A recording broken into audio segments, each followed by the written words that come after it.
Bonsoir, mon nom est Ninette Boucher. Ce soir, nous sommes quelque part où nous allons découvrir une entrepreneure de la communauté de la diversité. Alors, cette femme, elle est vraiment formidable. Elle va nous raconter par elle-même son histoire. Alors, suivez-moi pour rencontrer Madame Mimi. Bonjour, je m'appelle Marie-Émilie Sambou, mon petit nom c'est Mimi. Je suis la propriétaire de l'école Le Goût du Palais chez Mimi, Inc. C'est une école que j'ai ouverte depuis 2014. Donc, dans l'école, on a 5 modules qu'on transmet aux élèves. On a la pâtisserie française, la boulangerie, la cuisson de gâteaux, la décoration avec la crème. Comme vous voyez, ça c'est des gâteaux à base de crème. Donc l'intérieur est faux, mais l'extérieur est vrai. Donc on a aussi la décoration avec le fondant. Donc on arrive à faire des bouquets de fleurs avec le sucre. Comme ici, je vais vous montrer.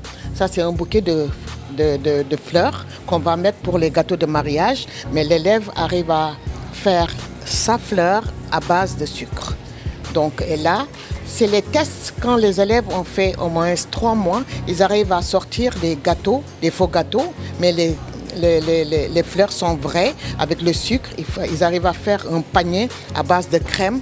Donc, c'est ça. C'est une école 100% pratique. On essaie de donner l'opportunité à des immigrants, des gens du Canada, du Québec, de partout dans le monde qui viennent apprendre à faire la boulangerie, la pâtisserie, la cuisson de gâteaux. Et là, ici, c'est, comme vous venez de voir, ce sont les élèves qui ont essayé de pratiquer, préparer leur propre crème et ensuite faire les fleurs que vous venez de voir qu'on a exposées. Et là, je vais vous présenter, on a assez de machines. Voilà, on vient juste de terminer un cours aujourd'hui. Et vous avez vu, il y a assez de machines pour que les élèves puissent pratiquer. Et en même temps, je fais le traiteur. Et quand il y a un mariage, on a des machines pour pouvoir faire des gâteaux plus rapidement par rapport à des gens qui font leurs gâteaux à la maison. Ils peuvent avoir juste une seule machine, mais c'est une école vraiment professionnelle qu'on peut faire tout ici quand il y a des commandes. On a nos fours, on a nos congélateurs et aussi l'école a pu créer une salle d'événement qui s'appelle Espace 2M où les gens peuvent louer et aussi venir faire les mariages, les anniversaires et tout ce que les immigrants ou même les amateurs de bonne bouffe qui aiment bien manger. On a aussi lancé la vente en ligne pour la restauration. Donc, et bientôt, ça va être... voilà. C'est ce que je voudrais vous montrer. Et voilà maintenant ce que vous avez vu. Et l'école maintenant a eu 9 ans dans Montréal et j'ai pu quand même former plus de 200 élèves. Voilà. Merci. Merci Mimi de nous avoir partagé votre histoire, mais on voudrait approfondir un peu plus. Pourquoi juste la pâtisserie? Pourquoi? J'étais designer de mode dans mon pays. J'ai été une femme qui a toujours voulu enseigner dans le domaine de la mode. Et quand je suis venue au Canada en 2000, je me suis dit que pourquoi pas changer de métier parce que j'ai vu qu'au niveau de la couture ici, c'est un peu difficile. Je suis allée faire une formation en pâtisserie et en cuisine internationale. Et l'idée m'est venue de pouvoir ouvrir une école et pour pouvoir accueillir beaucoup d'immigrants et surtout les gens qui sont dans l'aide sociale, qui veulent se lancer dans les affaires, en entrepreneuriat. Donc je me suis préparée en conséquence pour pouvoir affronter. C'était pas facile. Il fallait aller apprendre le pré-démarrage d'entreprise, il fallait faire mon plan d'affaires et tout. Et puis maintenant, ce petit bébé est né en 2014 et depuis lors, je reçois pas mal d'immigrants, des gens d'ici, des Québécois, des Montréalais qui viennent. Et puis aussi, je recevais aussi des élèves qui viennent de la France pour venir s'inscrire et pratiquer parce que cette école est spéciale. C'est 100% pratique et au bout de 3 mois, l'élève peut faire la boulangerie, la pâtisserie française, la décoration, la cuisson des gâteaux.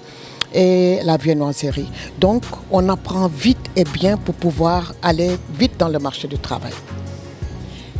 Quel défi que vous avez eu, certainement, vous avez eu des défis, mais quel défi majeur que vous avez eu, que vous pouvez nous partager avant de commencer cette activité? Étant une femme monoparentale de 7 enfants, donc c'était pas facile de se relancer en affaires ici à Montréal. Parce que je suis, bon, c'est pas victime, mais c'est que Dieu a voulu. J'ai perdu mon mari en 2003, donc il fallait gérer travail et aussi s'occuper de tes enfants, de mes enfants. Donc ça a été un peu difficile. Mais j'avais confiance en moi. J'avais un comportement de combattante et j'ai voulu aller réaliser mes rêves. Et mes rêves, c'était reprendre la façon dont je le faisais dans mon pays, enseigner, transmettre le savoir. Et c'est à partir de là que je me suis dit, pourquoi pas utiliser ce que j'ai appris ici à Montréal et le transmettre à des gens qui ont des rêves pour pouvoir vouloir être des pâtissiers, ou bien aller dans le marché du travail le plus rapidement possible, ou bien être travailleuse autonome. Parce qu'on peut le faire à domicile et pouvoir gagner son argent. Donc l'idée m'est venue de me lancer dans ça, mais ce n'était pas facile. Il fallait s'occuper des enfants, il fallait s'occuper de l'éducation au niveau de l'école. Il fallait avoir l'opportunité de trouver la chance de pouvoir endurer. Il faut endurer, il faut avoir la patience, il faut avoir la détermination et c'est ça qui a été un peu difficile. Et le côté financier aussi. Le côté financement, c'était difficile parce que les gens te voient avec beaucoup d'enfants et puis ils se disent mais cette personne ne pourra pas réussir. Et moi, je suis là maintenant. Je peux dire aux immigrants que c'est possible. C'est possible parce que on peut, avec un petit crédit, faire un grand profit. Donc c'est ça, la détermination qui m'a aussi encouragée. Je m'encourageais moi-même, c'était pas facile. Et aussi j'ai travaillé plus que les heures qui étaient permis. Et aujourd'hui, je suis au sommet de cet empire que je suis fière de moi et je suis fière avec mes enfants aussi, m'ont beaucoup épaulé parce que j'ai quand même réussi l'éducation de mes enfants en même temps être une femme entrepreneur. Quelle histoire magnifique. Franchement, je n'ai pas de mots. Je n'ai pas de mots. Un mot de fin, je dirais, à quelqu'un qui vous regarde, qui se dit « Waouh, vous êtes passé par tout ça et vous êtes arrivé à bâtir cet empire ». J'aimerais dire les autorités de ces pays qui vont peut-être un jour écouter cette vidéo, d'aider les immigrants, de les former.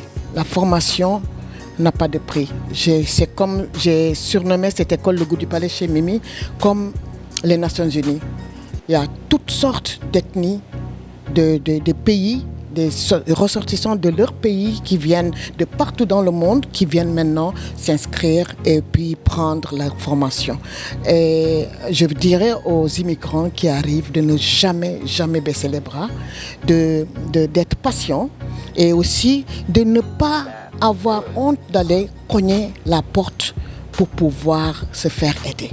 Moi, j'ai été vraiment, c'est le but parce que je ne suis pas dans mon pays, mais il y a des gens qui sont là, qui sont prêts parce qu'il y a beaucoup d'immigrants qui ne savent pas où aller.